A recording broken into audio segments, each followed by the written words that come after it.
Ketika merasa mengerti waktu, Baca Batu membaca kisah yang tersimpan di dalam batu dan lapisan pembentuk bumi. Bersama Andang Bahtiar.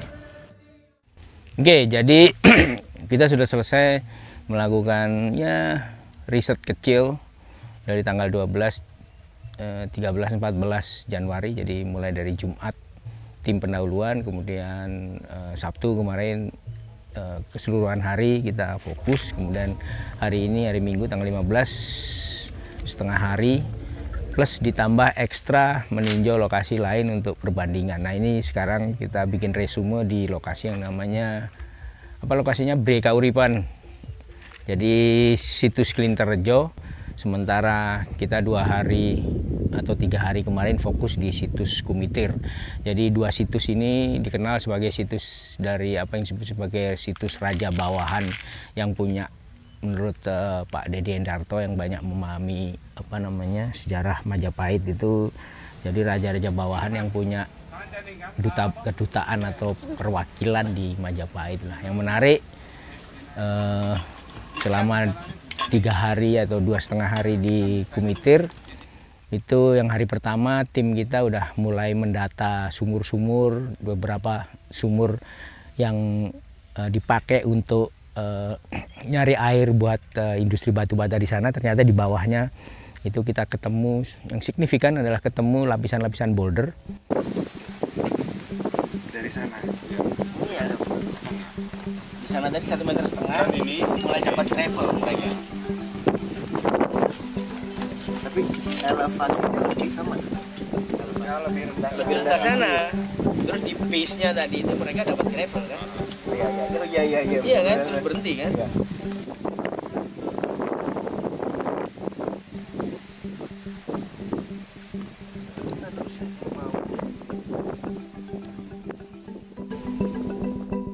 Yang kadang-kadang bouldernya cuma jadi cobble atau pebble gitu ya. Cobble itu gravel gede, pebble itu yang kerikil gitu ya. Tapi ada juga yang hari kedua kita nemu yang sampai 40 cm, 30 cm, 20 cm sumbu ABC-nya. Jadi dan itu membundar gitu ya. Sehingga itu memecahkan sebagian permasalahan kita tentang dari mana source dari batu-batu yang ada di Kumitir, di pusat apa yang disebut sebagai sektor lah, gitu. Sektor berapa istilahnya di sekitar kuburan itu ada boulder-boulder di situ. Kemudian kita sudah punya jawaban bahwa dari 6 sumur yang kita datengin itu 5 itu adalah sumur-sumur yang dibor oleh penduduk yang akhirnya bisa kita ketemukan boulder-boulder itu lapisannya, dan kita juga total station bikin di situ sehingga nanti kita akan lihat korelasinya gitu. Ada yang boulder gede, ada yang cuman cobble, pebble, nanti kita bisa lihat penyebarannya di mana. Dan satu sumur kita nggak dapetin ini karena satu sumur itu satu sumur kuno 3 meter atau 2,7 meter, semuanya di bata dan paling kecil itu di situ, dan itu persis di sebelah sebelah utaranya dari situs utama yang makam yang tinggi itu, situs boulder tadi itu. Dari 6 sumur yang kita teliti di sekitar daerah sini. Yang nggak ada. Ini sumur ke-6. Ini satu-satunya yang ada batanya sampai kedalaman bawah. Ini turun untuk memastikan bata itu sampai di bawah, dan juga ngambil sampel di bawah itu masih ini enggak. Batanya masih sama atau apa? Masih sama nih. Apa bud itu? Berapa? Meter. Ya, meter. Itu bentar Mas. 370 ya? Berapa, Bud? 270. Soil nih.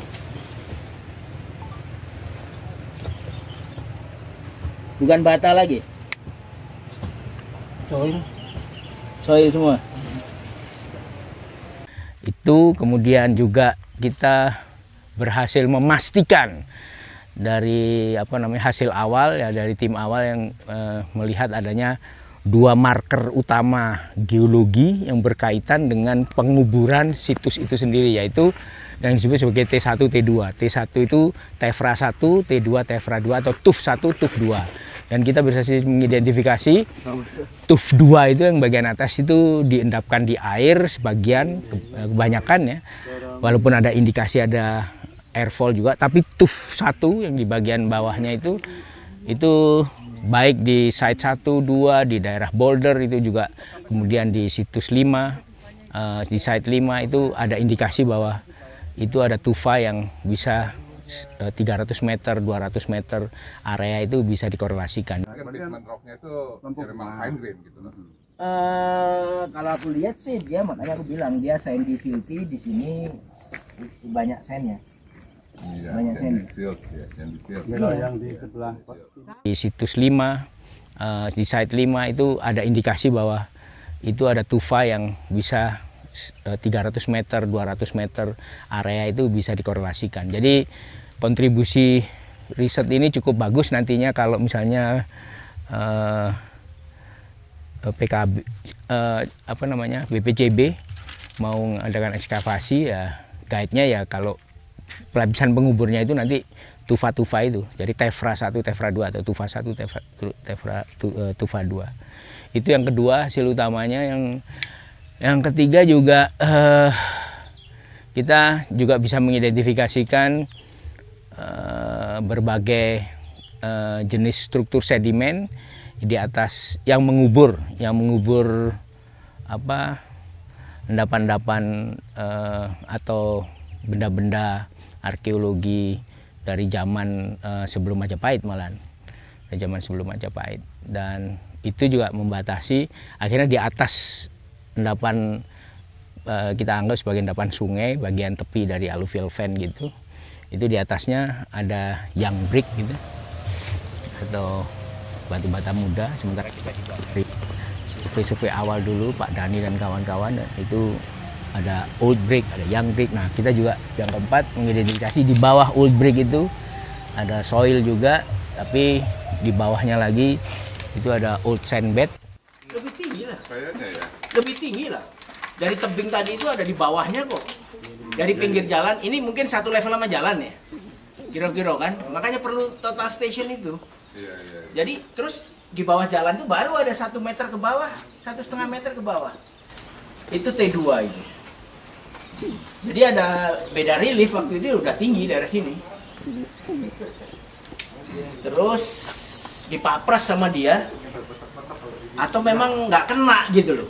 Ya, kita juga mengidentifikasi berapa, memang masih ada tanda tanya di beberapa tempat karena ternyata ada misalnya di area barat gitu ya, di gerbang barat ternyata begitu kita bor di satu tempat isinya pasir semua 1 meter gitu ya. Terus di atasnya ada bata old brick, tapi beberapa meter, mungkin 20 meter ke arah utara kita bor, di bawahnya ada bata juga. Kita sampling batanya, kita coba lihat kayak gimana. Jadi masih ada beberapa temuan yang perlu ditindaklanjuti, tapi itu tadi temuan utama tentang boulder, lokasinya ada di mana saja. Kemudian yang kedua adalah tufa tadi itu. Kita udah bisa konfirmasikan ada 2 tufa yang mengubur old, istilahnya old kingdom atau old brick lah di situ. Yang di atasnya ada young brick di situ. Itu yang utamanya. Dan terus kita lihat di sini ada situs Bre Kauripan yang mudah-mudahan bisa jadi contoh karena ini 7 hektar atau 6 hektar, 7 hektar, hampir sama dengan yang di Kumitir itu. Jadi dan masih ada cerita lebih ini lagi, karena kalau menurut cerita para aktivis Majapahit, kita diceritain Pak Dede Endarto bahwa ada 8 sebenarnya seperti ini, cuman baru ketemu 2 aja.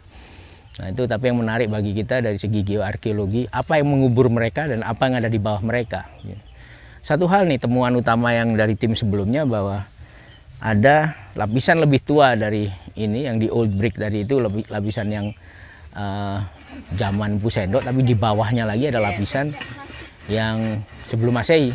Nah itu dari kerajaan apa, bagaimana ceritanya, itu masih on and off di beberapa tempat. Mungkin yang ketemu di pintu barat yang ada apa namanya, ada brick ya di bawah, old brick itu, pasir old brick, mungkin itu juga kita nggak tahu. Tapi mudah-mudahan ini bisa membantu nantinya untuk mengungkapkan bagaimana Majapahit didirikan di atas apa dan dikubur oleh apa. Bukan hanya Majapahit ya, tapi kerajaan sebelumnya dan kerajaan sebelumnya juga.